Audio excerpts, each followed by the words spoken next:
Judy Pugh rushed to her hallway with her 3 cats when she saw debris spinning in the air. As the roof blew away, a wall fell on top of her. I tried to get to my hands and knees, and I couldn't. I heard the young men hollering, Miss Judy, are you in there? Judy escaped with black eyes, but says she would have been sucked away by that tornado if it weren't for that very wall. 2 of her cats survived. 1 hasn't been seen since the storm, but Judy doesn't give up hope, looking every day for the last 3 weeks for her lost friend. Unbelievably, during our visit, Judy's shaggy friend of 10 years came out of nowhere. See your mama. Oh, God, love it. Oh, honey, oh my God, you probably don't like to play them. Oh, honey, oh, I have everything in the world now. I have that 3 cats. Katie made it through the tornado, heat, and cold without food or water for nearly a month. I've got Katie, I'm at the house. I wish he could talk. He could tell me where he's been.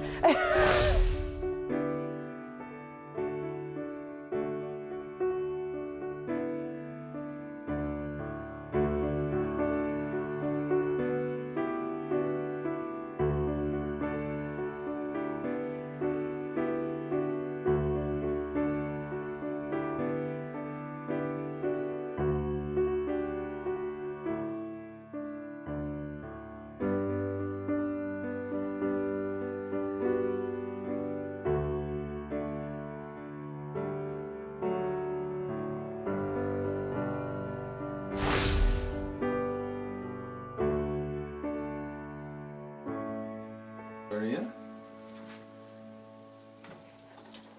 I see Maria.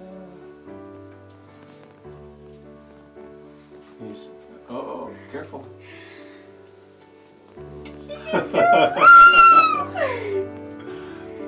You see Casey? Look at Casey.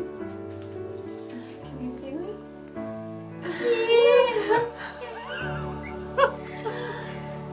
There's Maria. Look at her.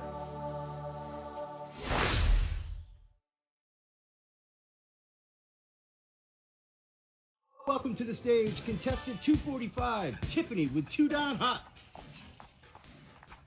314, Alexis Rose, Teen Acro, Matrix.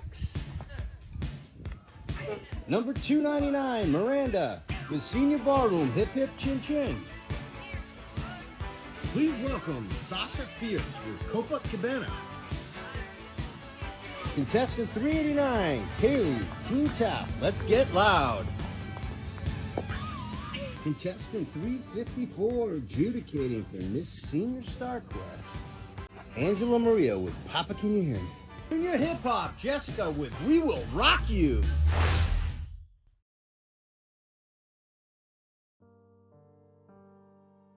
Memories of war come in all shades. Dennis Chandler's brightest and darkest recollections were just a few months apart. Mickey introduced himself. He was just the kind of guy you liked him at first meeting.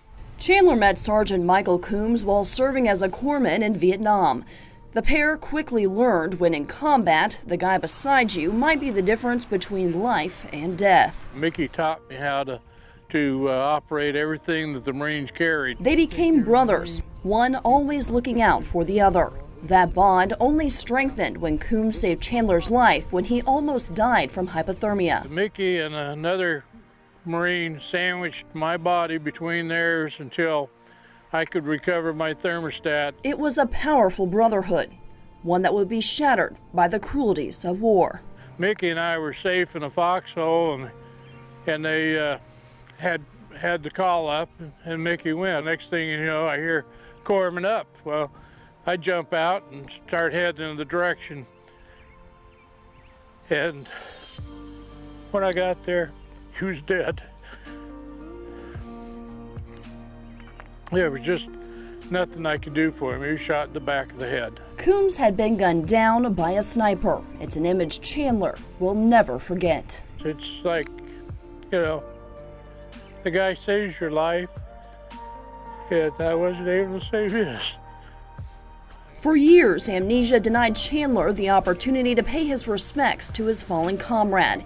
He couldn't remember his name. About 3 years ago, somebody sent me this link to the virtual wall. State by state, city by city, name by name, Chandler scoured the online database, searching for the name belonging to the man whose memory is carried on his heart day in and day out. For whatever reason, Kentucky came up, and I'm going down the line, and it was just bingo. There he was. Chandler found Bill Adcock, an old friend from Coombs high school days. Now, after nearly 50 years and traveling a 1,600-mile gap between them, the two walk side by side, coming together with Coombs' family to honor a beloved friend who touched their lives. A healing journey, 50 years in the making. You can never have real closure at the loss of a true friend. I feel good that I've made this journey, and I feel good that I'm saying kind of a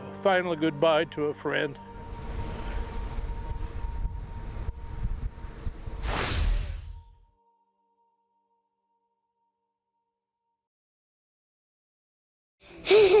At Central Elementary in Union, Missouri, the best teachers may just be two students. Hi, Mr. Camera. They are both individually incredible.